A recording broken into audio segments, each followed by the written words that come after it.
नमो अरिहन्ताणं नमो सिद्धाणं नमो आयर्याणं नमो वैजायाणं नमो लोये सवसाहुणं मंगलमय मंगलकरण वीतराग विज्ञान नमो ताहि जाते भय अरहंतादि महान करि मंगल करि हो महा ग्रंथ करन को कान जाते मिले समाज सब पावे निज पद रान मिथ्या देवादिक भजे हो है मिथ्या भाव तज तिन को साचे भजो यह हित हेतु पाव। हमारी चर्चा मोक्ष मार्ग प्रकाशक दृष्टांत वैभव जो मूल ग्रंथ आचार्य कल्प पंडित टोडरमल जी साहब ने लिखा है, उसी ग्रंथ के संकलित जो भी टोडरमल जी साहब ने दृष्टांत दिए हैं उसका संकलन ये दृष्टांत वैभव नाम के ग्रंथ में किया गया है। ये मंगलायतन अलीगढ़ से छपा हुआ ग्रंथ है जिसका ये संकलन सचेंद्र जी शास्त्री गड़ाकोटा वालों ने किया है। अभी हम छठे अधिकार की आज से चर्चा प्रारंभ कर रहे हैं। इस छठे अधिकार के अंदर आप देख सकते हैं, यहाँ पर स्क्रीन पर आपको दिख रहा है कुदेव, कुगुरु और कुधर्म का यहाँ पर निषेध किया गया है। आप सब इस बात से तो परिचित ही है, कुदेव किसे कहते हैं, कुगुरु किसे कहते हैं, कुधर्म किसे कहते हैं, जो अपनी छेड़ाला के अंदर भी इस विषय पर चर्चा हुई थी। और इसके अंतर्गत अपनी चर्चा को आगे बढ़ाते हुए हम थोड़ा सा जो मोक्ष मार्ग प्रकाशक जी टोडरमल जी साहब ने खुलासे किए हैं उसके आधार पर अपन चर्चा करते हैं। यहाँ पर देखिए क्या कहना चाहते हैं। जो मंगलाचरण में कहा मिथ्या देवादिक भजे हो है मिथ्या भाव, माने अनादि से जीवों के मिथ्या दर्शन आदिक भाव पाए जाते हैं।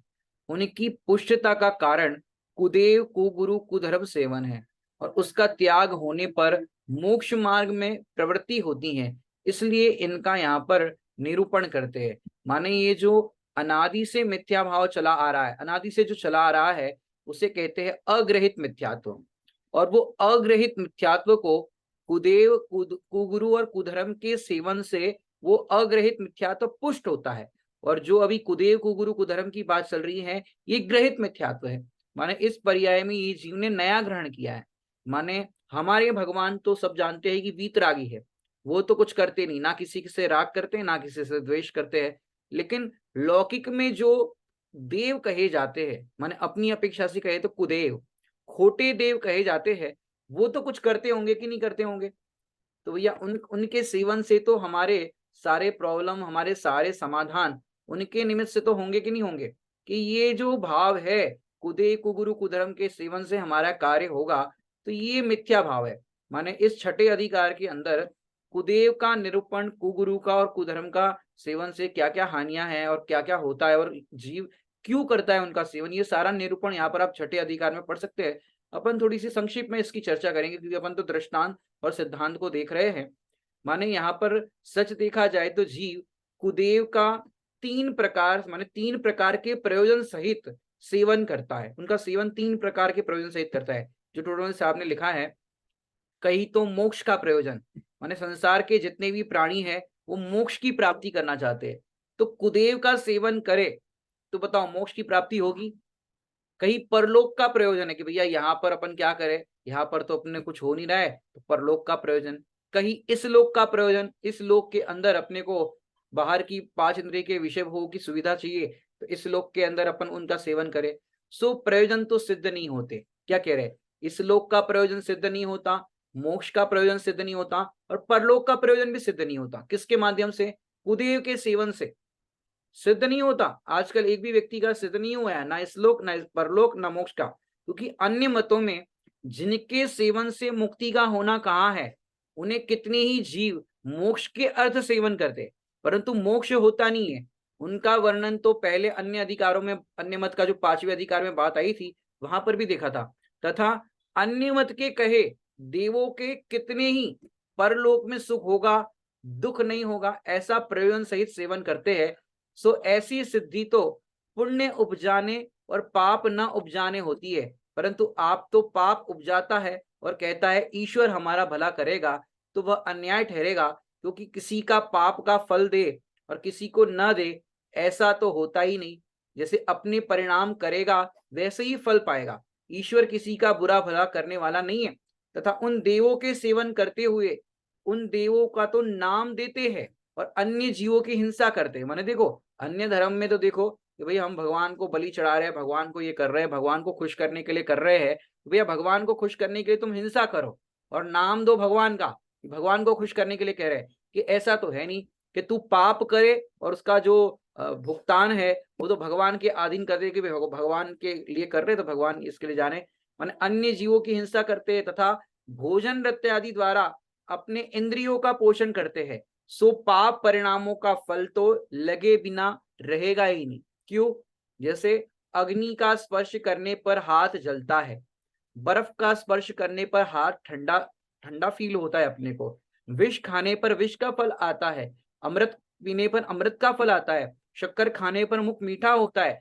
हर परिणाम का हर वस्तु का फल होता है। इसी प्रकार कुदेव का सेवन भले ही तुम किस प्रयोजन से करो, भाई उनको खुश करने के लिए हम पाप कर रहे हैं, उनको खुश करने के लिए हम हिंसा कर रहे हैं, लेकिन तुम्हारे किए गए परिणामों का फल तुम्हें ही लगेगा। क्योंकि कुदेव के लिए करो कि किसी के लिए भी करो, तुमने जो परिणाम किए हैं, जो कार्य किया है, उसका फल तुमको ही लगेगा। तो कह रहे कोई भी कार्य करे, हिंसा विषय कषायों का हिंसा विषय कषायों को सब पाप कहते हैं और पाप का फल भी सब बुरा ही मानते हैं। तथा कुदेव के सेवन में हिंसा विषयादिक का अधिकार है, इसलिए कुदेव के सेवन में परलोक में भला नहीं होता। तो यहाँ पर 3 प्रयोजन की बात अपन ने की। एक तो मोक्ष का प्रयोजन, तो अपन जिनसे मोक्ष का प्रयोजन सिद्ध करने चाहते हैं, तो पहले ये बात होनी चाहिए कि जिनसे हम मोक्ष की प्राप्ति चाहते हैं वो मोक्ष में गए हैं क्या? अब पहले नंबर वही मोक्ष में नहीं गए। वो लोग तो कहते भैया मोक्ष में चले गए हमारे भगवान। तो फिर ऐसा भी तो कहते हैं कि जब जब धरती पर पाप बढ़ता है तो हमारे भगवान अवतार लेते हैं। तो भैया ऐसे संसार में अवतार क्यों लेंगे जब तुम्हारा मोक्ष हो गया है? तो ऐसे संसार में कौन आना चाहेगा? माता के गर्भ में 9 महीना तक कौन रहना चाहेगा? कि भैया ऐसा है ही नहीं। एक बार जीव का मोक्ष हो जाए तो दोबारा संसार में नहीं आता, उसके समस्त कर्मों का अभाव हो जाता है। तो मोक्ष का प्रयोजन तो सिद्ध नहीं होगा। दूसरा प्रयोजन परलोक का प्रयोजन। अब परलोक का प्रयोजन किससे करेंगे अपन, और इस लोक का प्रयोजन किससे करेंगे? कि भैया इस लोक में तो अपने को सुख सुविधाएं देंगे, हम पाप करें और उसका फल अच्छा दे। ऐसा हो सकता है? माने ऐसा होगा तो क्या होगा कि दुनिया में लोग पाप करते रहेंगे और उसका फल अच्छा मिलता रहेगा और पुण्य करने वाले को बुरा फल मिलता रहेगा। तो ऐसा नहीं होता, जैसे परिणाम करते हैं वैसा ही उसका फल मिलता है। तो ये कुगुरु हो, कुधर्म हो, कुदेव हो, इनके सेवन से पाप का ही बंद होता है। इसलिए यहाँ मंगलाचरण में कहा मिथ्या देवादिक भजे, कि मिथ्या देवादिक को भजते हैं और उससे क्या होता है, हो है मिथ्या भाव, तो उससे मिथ्या भाव ही पुष्ट होता है। तो क्या करो, तजी तिन को साचे भजो, कि उन कुदेव कुगुरु और कुधर्म को क्या करो, उनका यहाँ पर निषेध चलेगा छठे अधिकार में। तो उनका क्या करो, उनको तज करके, उनको छोड़ करके साचे देव को भजो, जो सच्चे वीतरागी देव है उनको भजो। यह हित हेतु उपाय, क्योंकि उससे ही आपका हित होगा। अन्य देवी देवताओं से, कुगुरुओं से, किसी के भी भजन करने से, किसी का भी कुछ भी करने से आपका जो मिथ्या भाव है वो मिथ्या भाव का अभाव होने वाला नहीं है। हर जीव इससे छूटना चाहता है, सुखी होना चाहता है, लेकिन इससे सुखी होने के लिए तुम कितना ही कुदेवादी को भजो। मैंने देखो एग्जाम होती है तब बच्चे देखो क्या करते हैं, एग्जाम के दिन भगवान के पास जाते हैं, चाहे अपने वीतरागी भगवान के पास जाए या कहीं और कोई ऐसे भगवान हो दुनिया में जैसे कहते हो उनके पास जाए, भगवान जी पेपर अच्छा आए, पेपर अच्छा हो जाए। अब बच्चा मेहनत करे नहीं, परीक्षा की तैयारी करे नहीं और बिना तैयारी के बिना उसके एग्जाम में जाए और भगवान को करके जाए भगवान पास कर देना, भगवान करेंगे? दुनिया का कोई भगवान है नहीं कि जो पास कर दे।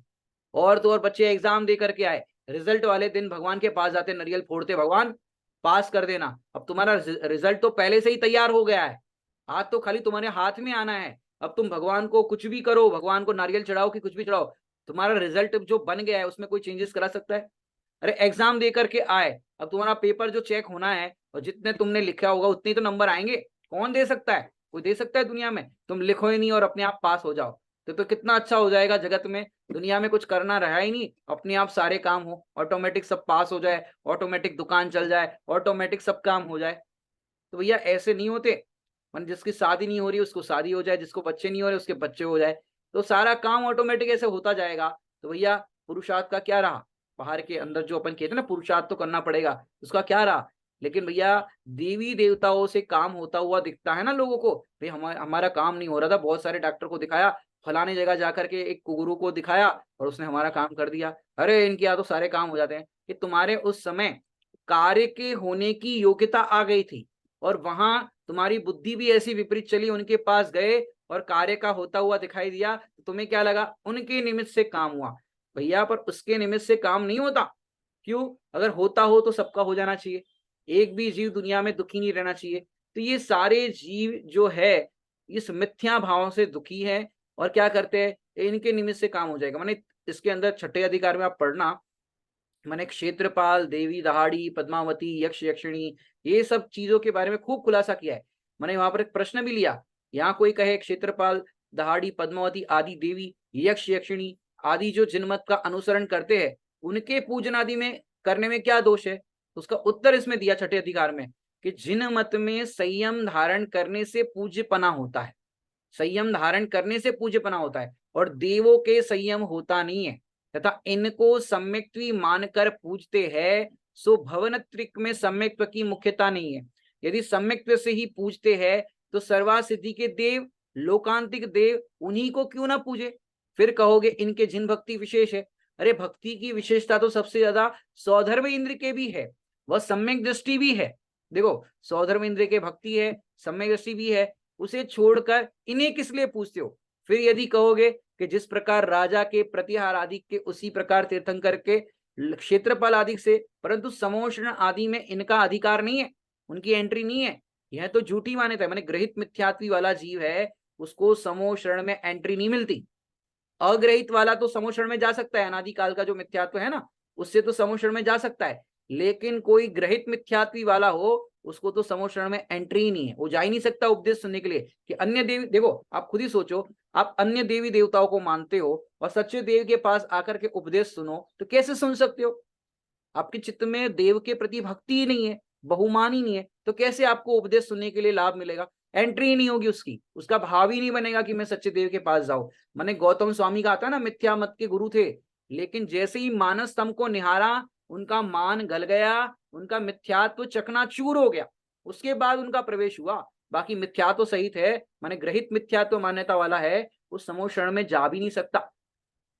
तो क्या कहते हैं, परंतु समोषण आदि में इनका अधिकार नहीं है, यह तो झूठी मान्यता है। तथा जिस प्रकार प्रतिहार आदि के मिलाने पर राजा से मिलते हैं, उसी प्रकार यह तीर्थंकर से नहीं मिलाते। वहां तो जिसके भक्ति हो वही तीर्थंकर के दर्शन आदि करता है, कुछ किसी के अधीन नहीं है। माने ऐसे ऐसे खुलासे आपको इसके अंदर मिलेगा। क्षेत्रपाल आदि को भी इस तरह से खुलासा किया कि सो जिनमत में रौद्र रूप पूज्य हुआ, माने उनका जो रूप होता है वो रौद्र है, क्रोधित वाला रूप है, यह भी अन्य मत के समान हुआ। तीव्र मिथ्यात्व भाव से जिन मत में ऐसे विपरीत प्रवृत्ति का मानना होता नहीं है, माने ऐसे विपरीत प्रवृत्ति को मानना होता है, ऐसा क्षेत्रपाल आदि को पूजना योग्य नहीं है। ये खुलासे आप देखोगे तो छठे अधिकार में आपको मिलेंगे।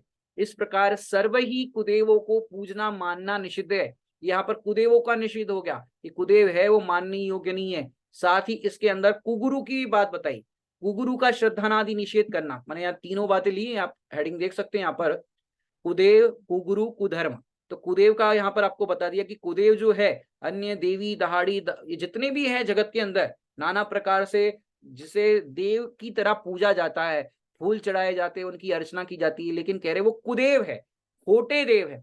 इनसे ना लौकिक प्रयोजन की सिद्धि होती, माने इस लोक की भी सिद्धि नहीं होती, पारलोक की भी सिद्धि नहीं होती, और मोक्ष की भी सिद्धि नहीं होती। तो ये कुदेव का पूरा इसके अंदर भाव आप और भी इस ग्रंथ के अंदर पढ़ सकते हो। अभी अपन थोड़ी सी कुगुरु की बात करें। माने वो कुगुरु कैसे होते? जो जीव विषय कषय आदि अधर्म रूप तो परिणमित होते हैं और मान आदि से अपने को धर्मात्मा मानते हैं। अपने को क्या मानते हैं? हम बहुत बड़े धर्मात्मा हैं।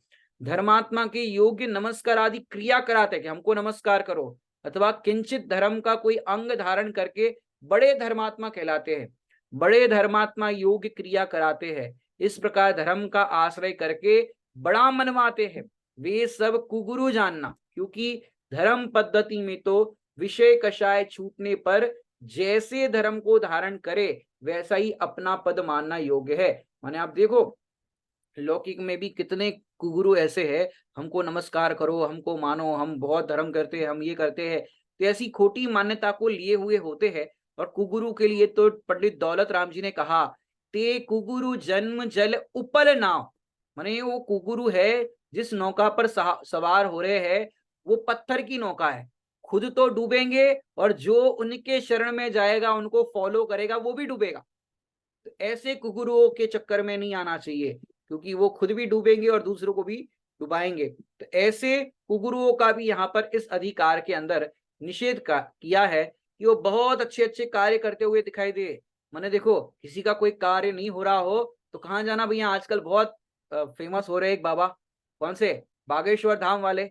बागेश्वर धाम में जाओ, अपनी पर्ची खुलवाओ, अपने आप वो पर्ची बना देगा, अपना काम हो जाएगा, इतने दिन बाद तुम्हारा काम हो जाएगा, ऐसे हो जाएगा। तो भैया ये सब जगत के अंदर जितने भी दिखाई दे रहे, क्योंकि गुरु का दर्जा किसको मिलता है, सच्चे गुरु कैसे होते हैं, जो आप रत्नकरण शावकाचार्य जी में पढ़ो, विषयाशावताती तो निरारंभो परिग्रह ज्ञान ध्यान तपो रक्तम तपस्वीश प्रशस्यते। कि जो विषय कषाय आरंभ से रहित होते, वीतरागी होते, वो होते हैं गुरु। सच्चे गुरु का ये लक्षण बताया। और ये सब तो जगत के अंदर जितने भी दिखाई देते हैं, मानादिक के पोषण करते हुए दिखाई देते हैं, तो कह रहे वो तो कुगुरु है, पत्थर की नौका पर सवार है, तो उनसे अपना हित होना नहीं है।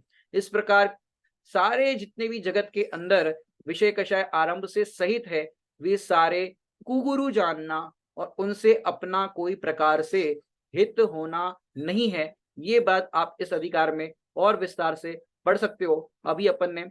और कुधर्म माने उनके द्वारा बताया गया जो धर्म है, वो धर्म किसी भी प्रकार से बताए, बलि आदि करो तो धर्म हो जाएगा, भूखे को दान दे दो तो धर्म हो जाएगा, माने नाना प्रकार से जो, क्योंकि है जो बताने वाले है कौन, क्योंकि आप्त के वचन को आगम कहते हैं।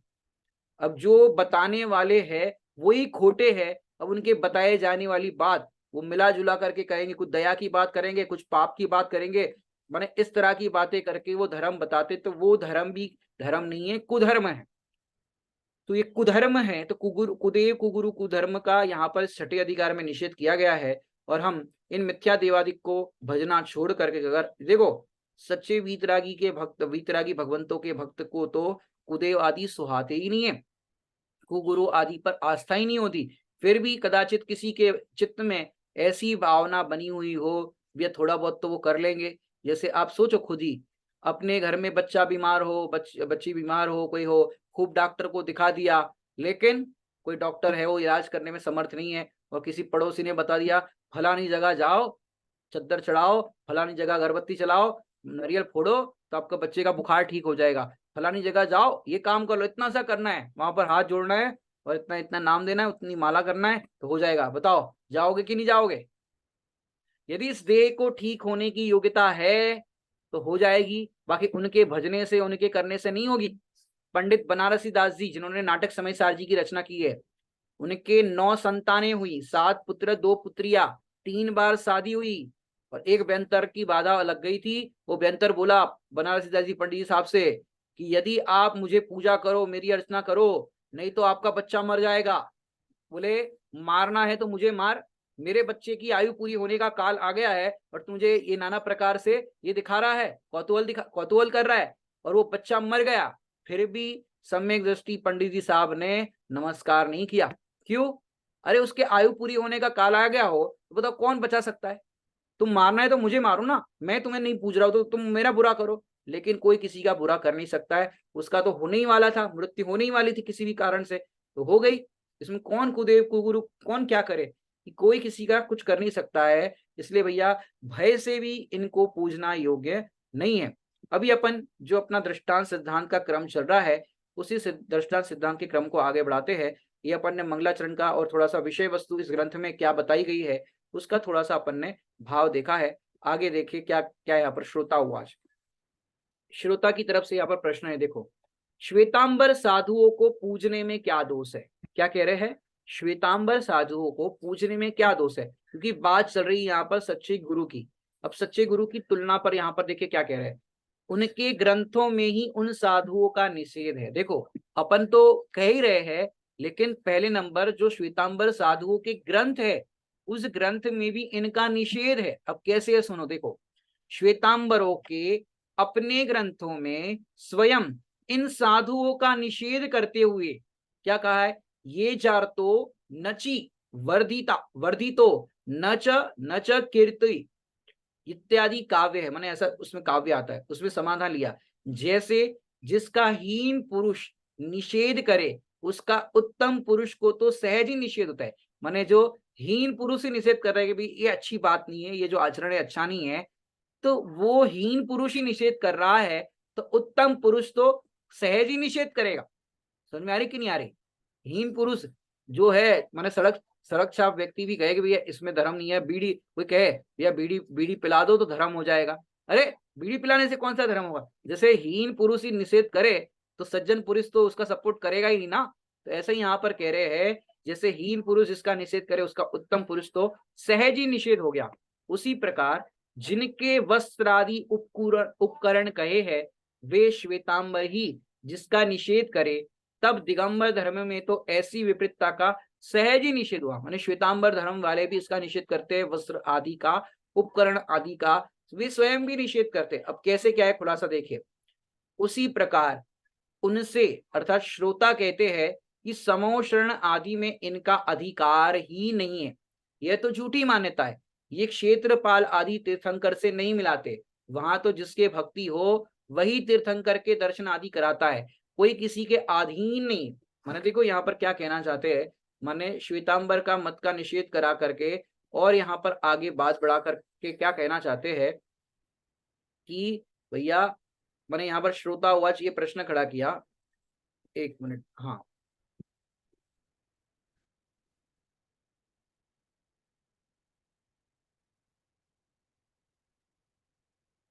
ये, हाँ वो वाला तो वहीं पर हो गया, मैंने निषेध वाली बात आ गई।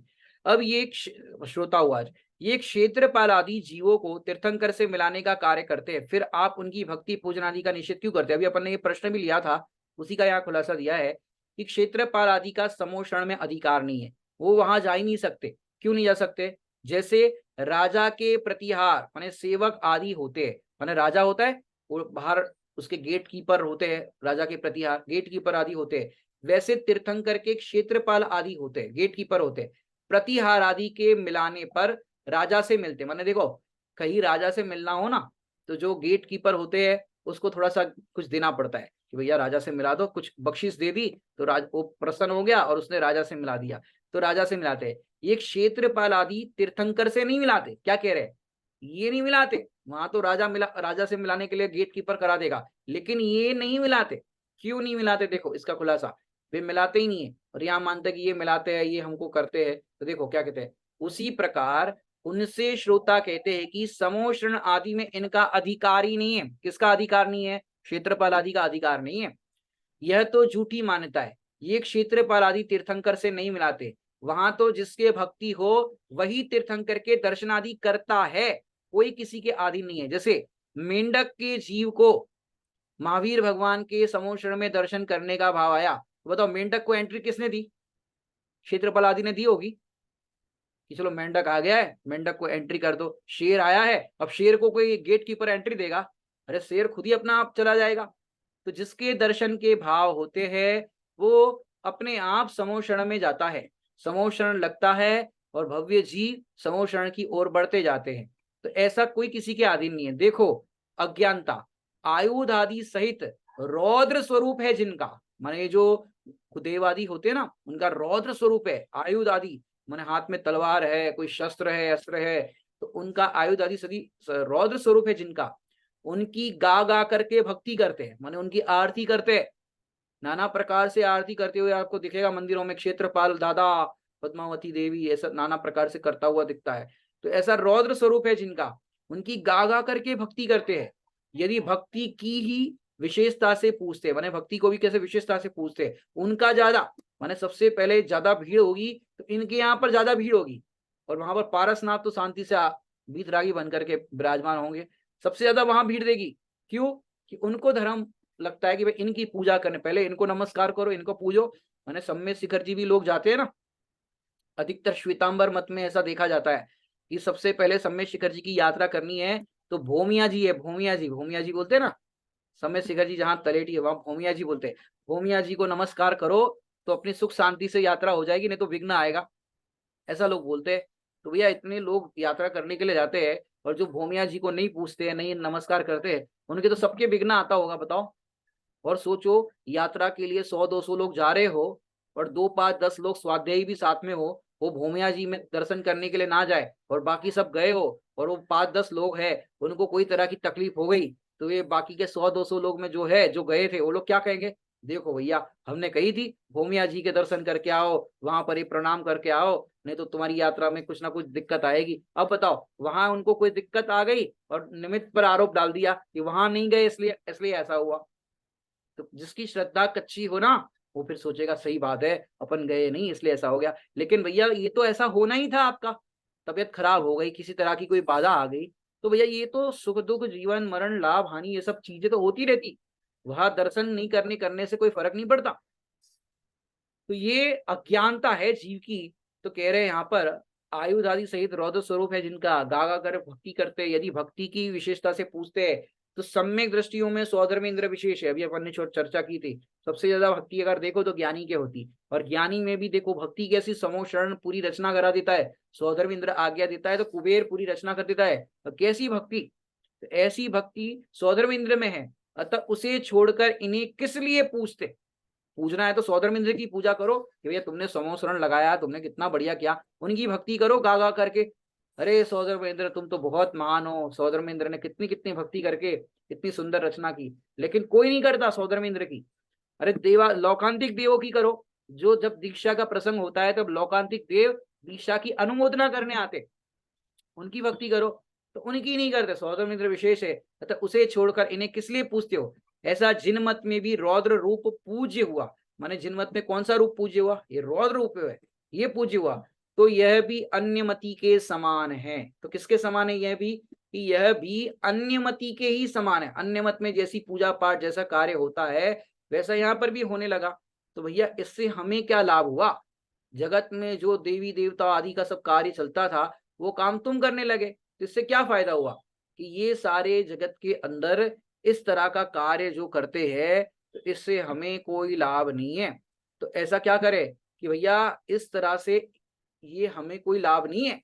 देव तो सच्चे वीतरागी होते हैं और वे ही पूज्य है। सच्चे गुरु जो विषय कषाय आरंभ से रहित होते हैं वे ही पूज्य है, और उनके द्वारा बताया गया जो धर्म है वो धर्म भी कैसा है? वीतराग स्वरूप है, जिसमें राग आदि के पोषण की बात नहीं होती। जिनवाणी कैसी होती है?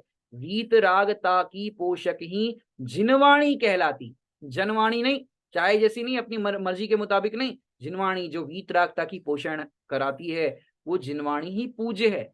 जगत में आप देख लेना, अन्य अन्य वाणी तो कैसी होती है? दया दान पूजा व्रत आदि करो तो धर्म हो जाएगा, तीर्थ यात्रा करो, गंगा में स्नान करो सारे पाप धुल जाएंगे। बताओ कैसा कैसा उपदेश चलता है जगत में। गंगा में स्नान करो तो जितने भी क्रिमिनल है, जितने भी पापी है, सब गंगा में स्नान करो, डुबकी लगाओ, सारे पाप धुल गए, सारी प्रॉब्लम सॉल्व हो गई। तो भैया ऐसा नहीं है, गंगा में स्नान करने पर पाप धुलते होते तो जगत में कोई पाप करने वाला नहीं बचता, सभी पुण्यवान हो जाते, सभी धर्मात्मा हो जाते। तो ऐसा यहाँ पर भाव समझना कि भैया ये जगत में जितने भी उपदेश दिए जाते हैं वो सारे उपदेश मिथ्या है, और उपदेश देने वाले भी मिथ्या है, क्योंकि वो कुगुरु है। वो अपना प्रयोजन सिद्ध करना चाहते हैं, अपने आप को बड़े धर्मात्मा कहलाना चाहते हैं, अपनी पूजा करवाना चाहते हैं, मानवी का पोषण कराना चाहते हैं। तो ऐसे कुगुरु, ये कुधर्म का उपदेश देने वाले, ये सारे जीव कैसे है कि संसार में डूबने वाले हैं, और जो उसका सेवन करते हैं उनको भी डुबाते।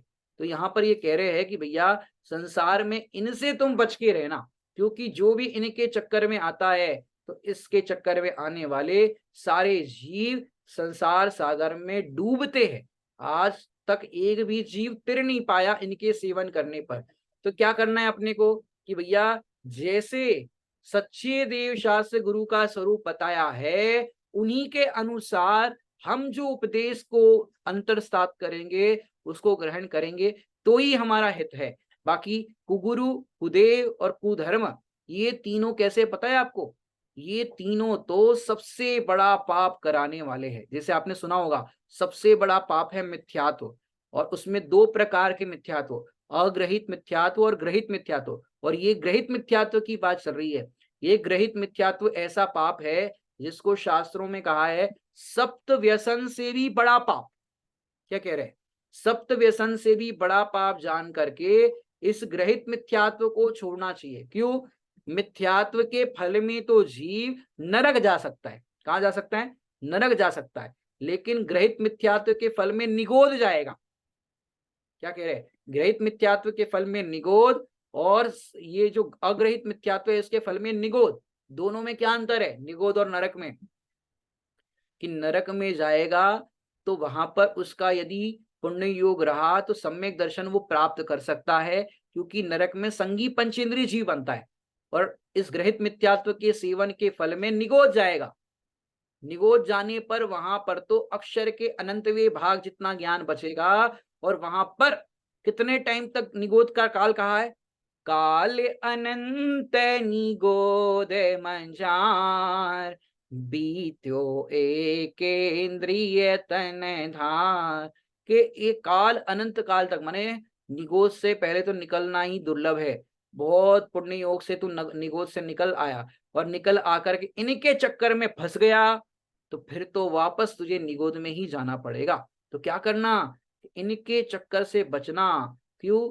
बहुत पुण्य योग से सच्चे देव शास्त्र गुरु का हमें समागम मिला है, उनका ये उपदेश मिला है। और उपदेश मिला, और इस उपदेश को हम ग्रहण ना करके किसी की बातों में आकर के कुदेव कुगुरु कुधर्म का सेवन करेंगे, तो पाप का ही बंद होगा। और ये पाप के फल में ये जीव अनंत दुख भोगेगा। तो इस अनंत दुखों से छूटने के लिए मानो हमारा इतना पुण्य योग आ गया है। माने आप देखो आगे इसमें और चर्चा ऐसी आई, प्रश्न किया कि वेश तो बहुत प्रकार के दिखते हैं, उनमें सच्चे झूठे वेश की पहचान कैसे करें? माने ये गुरु है या कुगुरु है, ऐसे कैसे पता चले हमें? तो समाधान इस पे बताया कि जिन वेशों में विषय कषाय का किंचित लगाव नहीं है, वे वेश सच्चे हैं। वे सच्चे वेश तीन प्रकार के हैं, अन्य सर्व वेश मिथ्या है। माने यहाँ पर देखो लक्षण बता दिया कि हम सच्चे और खोटे गुरु की पहचान कैसे करें, क्योंकि वेश बहुत प्रकार के हैं। कोई पीतांबर पहनता है, कोई पीले कपड़े पहनता है, कोई श्वेतांबर होता है, सफेद कपड़े पहनता है, कोई नीले कपड़े पहने तो नीलांबर हो गया। नाना प्रकार के सब अपने अपने वेश धारण करते हैं।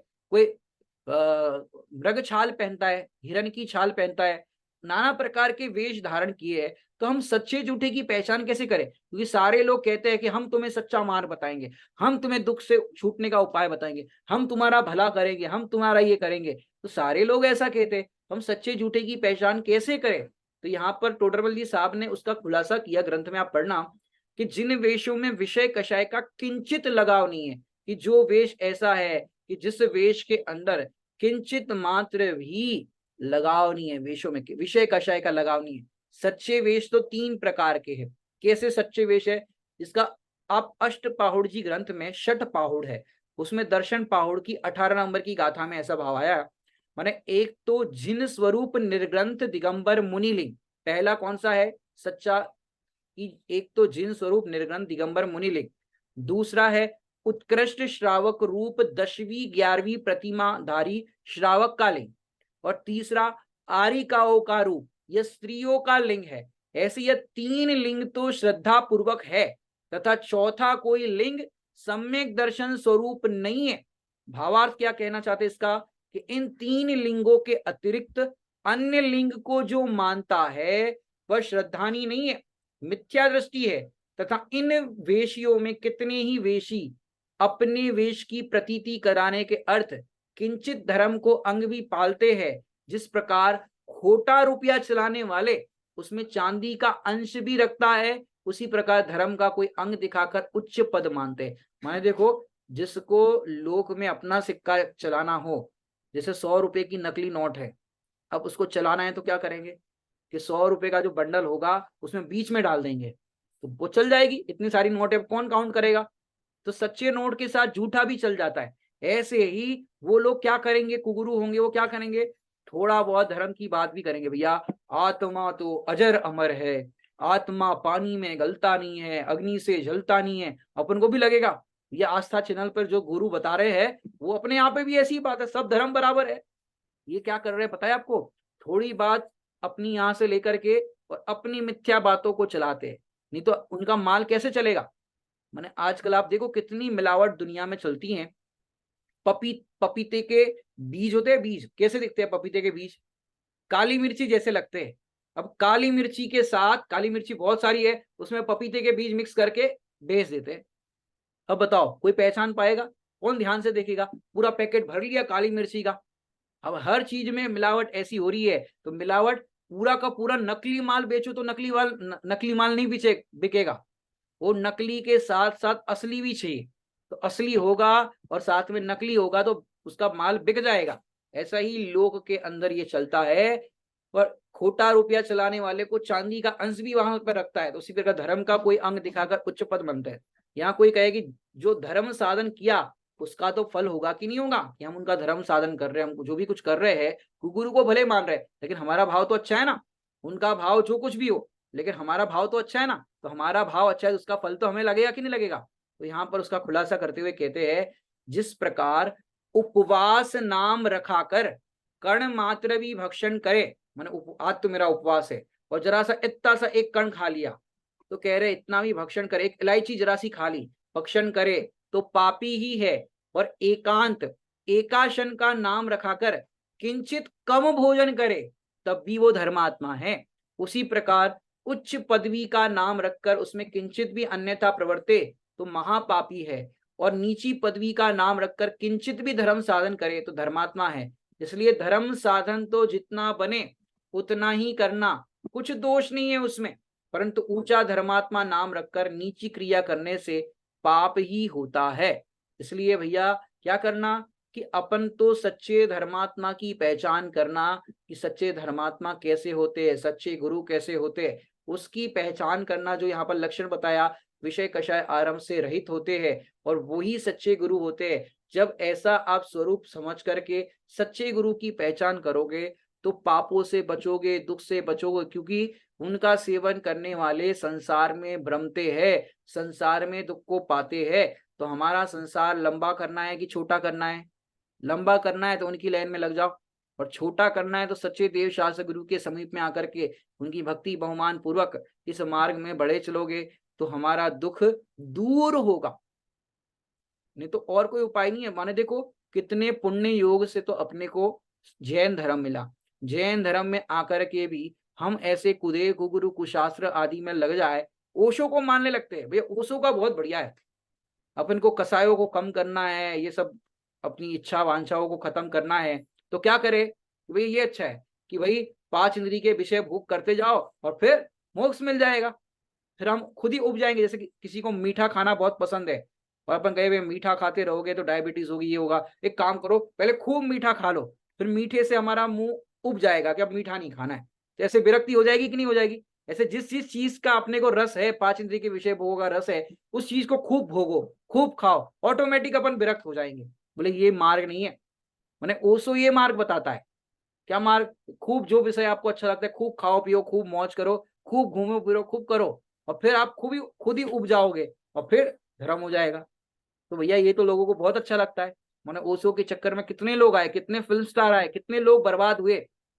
और पता है आपको जो ओशो, जो रजनीश है, वो रजनीश दिगंबर जैन थे, दिगंबर जैन। और कहाँ तो इतना उत्कृष्ट जैन धर्म मिला और कहाँ उसकी मिथ्या मान्यता हो गई और मिथ्या मत को चला दिया ओशो नाम का। सोचो कितना धर्म उत्कृष्ट है और उस उत्कृष्ट मार्ग को सही तरह से नए नहीं लगाते, सही तरह से अपन बात नहीं समझते। माने देखो वहां तो उसने ऐसा कहा, ये देखो चक्रवर्ती 96,000 शादी करे और मोक्ष भी जाता है, तो अपन भी करे तो क्या फर्क पड़ता है। मैंने उल्टा ग्रहण कर दिया तो संसार मार्ग में खुद भी आगे संसार बढ़ाया और जितने भी उसके फॉलोअर्स थे वो भी बढ़ते चले गए। सोचो कितने लोगों का अहित हुआ। और कुछ जैनी लोग भी आजकल ओशो को मानने लग गए, ओशो को फॉलो करने लगे, उसकी किताबें पढ़ने लगे, उसका वो सब लेक्चर सुनने लग गए। तो भैया अपने को सही गलत की परख करना आनी चाहिए। सही गलत की जब तक परख नहीं होगी, सच्चे देव शास्त्र गुरु का यथार्थ श्रद्धा नहीं होगा, तब तक मोक्ष मार्ग भी प्रारंभ नहीं होगा।